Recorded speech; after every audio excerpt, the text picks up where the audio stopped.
Welcome to Charts Today. My name is David Linton, and today's edition for Thursday, the 14th of October, comes to you from London. And we start with bond markets. We're seeing here the German Bund just activating these downside targets, not yet on the longer term chart. This is my weekly, daily, and 60-minute chart, long-term, medium-term, and short-term view of the market with the corresponding point figure targets. But this bond chart, this is a monthly bond chart going back 30 years, and we see here the big trend that we saw in bond markets, and then quantitative easing, bond buying kicking in, and now we're just starting to see this trend breaking. So this is really interesting for the outlook for inflation, which of course everyone is talking about, but interesting that we've activated this downside target. It's breaking below this support level here that's really critical, and we're right on it at the moment. And we've also seen the lower high here, so lower high, lower low would be the beginning of maybe a fall away. Looking at the dollar index, we see the dollar is sinking lower, so that's just on the short-term chart we're falling away, but the targets are there to the upside, and of course we did make the new high, so this is probably just a temporary setback. The euro is therefore gaining a little bit of strength against that weaker dollar. Against the yen, though, the dollar is still looking pretty strong at 113, and this is again a bit of a lead indicator for the dollar, so we are seeing dollar strength showing through there. Sterling is stronger against that weaker dollar, but again this is a short-term move. And against the euro, sterling is nudging the 118 level, so showing its strength here. This is a resistance level that we're just testing at the moment, but looking like a potential breakout there.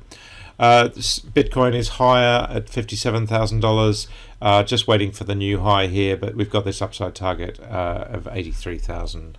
And if we look at the S&P 500 index, it was up 0.3% yesterday, and the futures are suggesting we're going to open higher today. The Nasdaq future up 0.8% and the S&P future up 0.6%.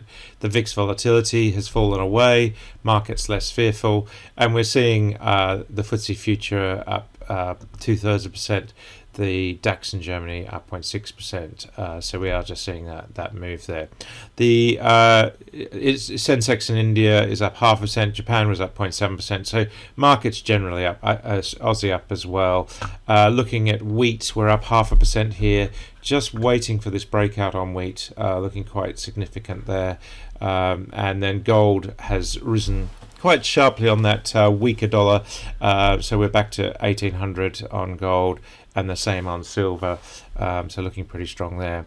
US 10-year yields are falling back to 1.54%. We were at 1.62 at one point, but we are just falling back. But again, the trend is one of higher yields, and of course we just talked about the bond future.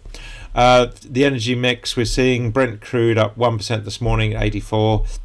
It's bullish on the short term. We're seeing targets to the upside there. WTI also higher. US nat gas sitting at 573, recovering, and these targets back to 611, 645, not quite yet activated, but we are back to a recovery there. Coal sitting at 156, so it's recovering quite well as well. It'd be interesting to see whether we can make higher highs. This is the real key now. Can we break the high, or will we break the low? That's really what we're stuck with energy now.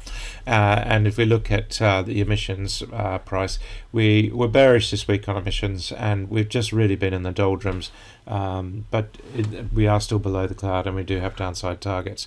Looking at NBP, UK gas up 8% this morning. Looks like we've bottomed, so that's looking quite good there, so we seem to see a little bit of a recovery there, and US nat gas also pushing higher there as well, so that's looking pretty good.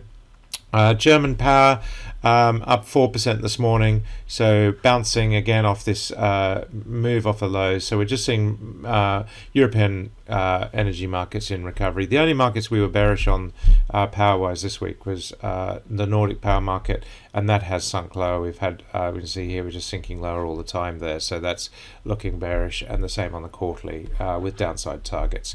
That's it for today. Until tomorrow, happy charting. See you then.